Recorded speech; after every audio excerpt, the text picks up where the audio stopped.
Assalamualaikum warahmatullahi wabarakatuh. Alhamdulillah nahmaduhu wa nasta'inuhu wa nastaghfiruh wa na'udzu billahi min shururi anfusina wa sayyiati a'malina. May yahdihillahu fala mudilla lahu wa may yudlil fala hadiyalah. Asyhadu an la ilaha illallah wa asyhadu anna Muhammadan abduhu wa rasuluh. Alhamdulillah, pertama kita panjatkan kepada Allah Subhanahu wa taala yang telah menciptakan kita, yang telah memelihara kita, yang telah menghidupkan kita, dan yang nanti juga akan membangkitkan kita. Pada kesempatan kali ini kita akan mencoba tadabbur Al-Qur'anul Karim terkait satu tema di dalam Al-Qur'an tentang hakikat manusia. Bagaimana Al-Qur'anul Karim mengungkapkan tentang hakikat manusia. Karena pada pokoknya kalau kita perhatikan beberapa pandangan manusia terhadap dirinya sendiri, tentang manusia itu sendiri, itu banyak kelirunya. Dan bagaimanapun manusia itu mencoba untuk bisa memahami dirinya, itu tidak akan sampai kepada hakikatnya, yang akhirnya banyak orang yang tersesat, banyak orang yang keliru dalam memahami hakikat manusia itu sendiri. Nah, di dalam Al-Quran dijelaskan kepada kita tentang hakikat manusia yang sesungguhnya.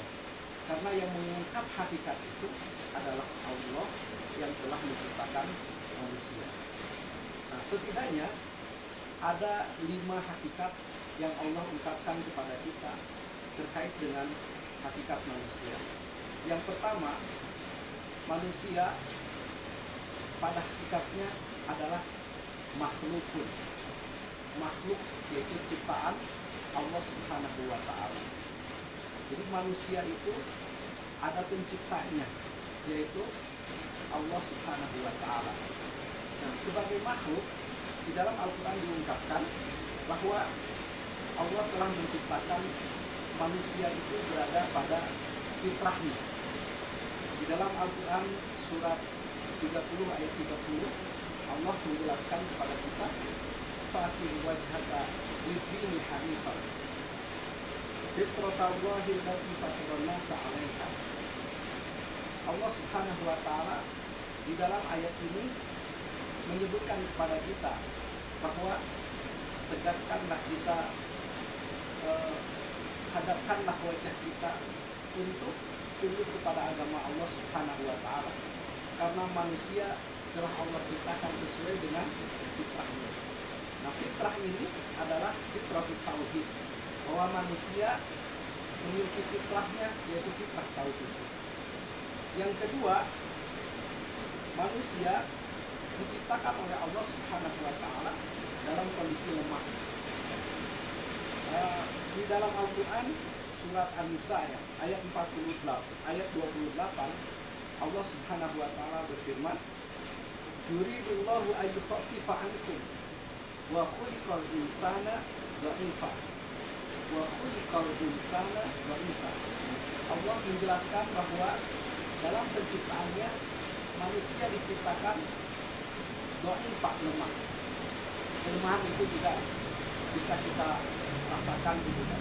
Bagaimana manusia ketika dilahirkan dalam kondisi lemah, kemudian dia kuat pada masanya, setelah itu juga akan lemah ketika masa tuanya. Kemudian Allah Subhanahu wa taala juga dalam penciptaan manusia itu diciptakan dalam kondisi bodoh. Innahu kana zaluman jahula. Allah mengungkapkan bahwa manusia dalam kondisi bodoh. Kemudian manusia juga diciptakan dalam kondisi fakir. Itu dalam Al-Quran surat 35 ayat 15. Di sana disebutkan, ya ayyuhan nas antumul fuqara ila Allah. Bahwa manusia ini dalam kondisi kekurangan. Oleh karena itu, manusia sangat memerlukan Allah Subhanahu wa taala. Jadi hakikat yang pertama, Allah mengungkapkan kepada kita bahwa manusia itu adalah makhluk diciptakan oleh Allah Subhanahu wa taala. Kemudian yang kedua, Allah mengungkapkan bahwa hakikat manusia itu mukarramun, yaitu dimuliakan.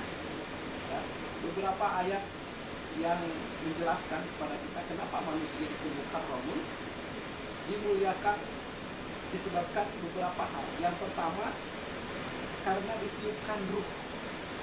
Ruh itu unsur langit yang itu diberikan Allah Subhanahu wa taala kepada manusia. Yang kedua, manusia ini memiliki keistimewaan. Di dalam Al-Quran diungkapkan, walaqad karramna bani Adam wa hamalnahum fil barri wal bahri wa razaqnahum minat thayyibati wa faddalnahum ala katsirin mimman khalaqna tafdila. Di dalam ayat ini bagaimana keistimewaan manusia ini oleh Allah Subhanahu wa taala. Walaqad karramna bani Adam. Allah telah memuliakan bani Adam. Kemudian Allah mengangkut fil barri wal bahri, di daratan dan di lautan. Kemudian Allah memberikan rezeki minat thayyibat. Kemudian Allah Subhanahu wa taala memberikan kelebihan dari makhluk yang diciptakan oleh Allah Subhanahu wa taala. Kemudian dimuliakannya manusia itu karena ditundukkannya alam kepadanya. Itu diungkapkan di dalam Al-Quran bagaimana Allah Subhanahu wa taala telah menundukkan alam ini untuk manusia. Dalam beberapa ayat diungkapkan seperti dalam surat 45 ayat 12, ayat 2, ayat 2, surat 2 ayat 29, surat 67 ayat 15. Dalam ayat tersebut di antaranya diungkapkan wallazi ja'ala lakumul arda dalulan famshu fi manakibiha wa kulu min rizqihi wa ilaihi nusyur. Dalam ayat yang lain, Allahul ladzi sakhkhara lakumul bahra litajriyal fulku fihi bi amrihi wa litabtagu min fadlihi wa la'allakum tashkurun. Kemudian huwallazi khalaqalakum ma fil ardi jami'an. Dalam ayat ini sangat jelas ya, bagaimana Allah Subhanahu wa taala telah menundukkan alam ini untuk manusia. Ya, disinilah dipahami bahwa manusia itu dimuliakan oleh Allah Subhanahu wa taala, mukarram. Sedangkan yang ketiga, hakikat manusia itu di dalam Al-Qur'anul Karim disebutkan mukallafun. Dia itu memiliki atau mendapatkan beban. Ya. Hakikat manusia itu diciptakan oleh Allah, dia membawa beban. Dia harus memiliki amanah yang harus ditunaikan. Di dalam Al-Quran diungkapkan bahwa amanah tersebut, beban itu ada dua. Yang pertama diperintahkan untuk beribadah. Yang kedua menjadi khalifah fil ardh. Ya. Beribadah diungkapkan di dalam Al-Quran, wa ma khalaqtul jinna wal insa illa liya'budun. Dan tidaklah Allah menciptakan jin dan manusia kecuali agar mereka itu beribadah kepadaku. Jadi beribadah kepada Allah itu adalah taklif, itu adalah beban yang telah diberikan Allah untuk manusia. Kemudian menjadi khalifah fil ardh, yang fungsinya untuk membangun dan menjaga alam semesta ini. Allah telah mewakilkan gitu penjagaan alam semesta, pemeliharaan ini kepada manusia agar mereka memanfaatkan, memakmurkan bumi Allah Subhanahu wa taala. Seperti diungkapkan dalam surat 11 ayat 61. Huwa ansa'akum minal ardi wasta'marakum fiha. Allah lah yang telah menciptakan kalian dari tanah, kemudian wasta'marakum fiha. Allah Subhanahu wa taala memerintahkan kita untuk memakmurkan bumi yang diberikan kepada manusia. Ini adalah tugas yang diberikan Allah kepada manusia. Jadi, sedangkan hakikat manusia yang keempat itu adalah mukhayyarun. Ya. Jadi, mukhayyarun itu manusia diberikan kebebasan untuk memilih. Ya. Jadi Allah Subhanahu wa taala tidak memaksa kepada manusia, tetapi memberikan pilihan. Karena Allah Subhanahu wa taala akan akan meminta pertanggungjawaban. Karena Allah Subhanahu wa taala telah menjadikan manusia itu berakal, berpengetahuan, diberikan akal oleh Allah, diberikan hati untuk bisa memahami, sehingga setiap tindakannya itu oleh Allah dibebaskan. Dalam artian manusia boleh memilih jalannya. Di dalam Al-Quran diungkapkan seperti firman Allah, wahadainahun najdain, kami telah memberikan kepadanya dua jalan, al-khair wasyarr, yang baik dan yang buruk. Silakan pilih, ya. Kemudian di dalam ayat yang lain, faman syaa falyu'min wa man syaa falyakfur, ya.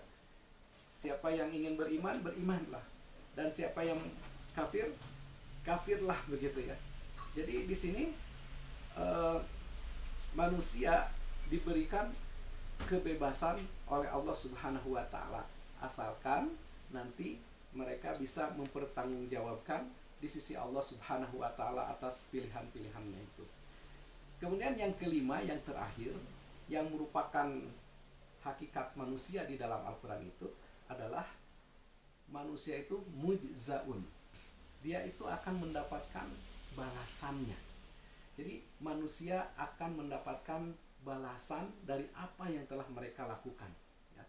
Yang pertama, di dalam Al-Quran diungkapkan tentang hal ini, bahwa manusia harus bertanggung jawab, ya, dengan apa yang dilakukannya, ya.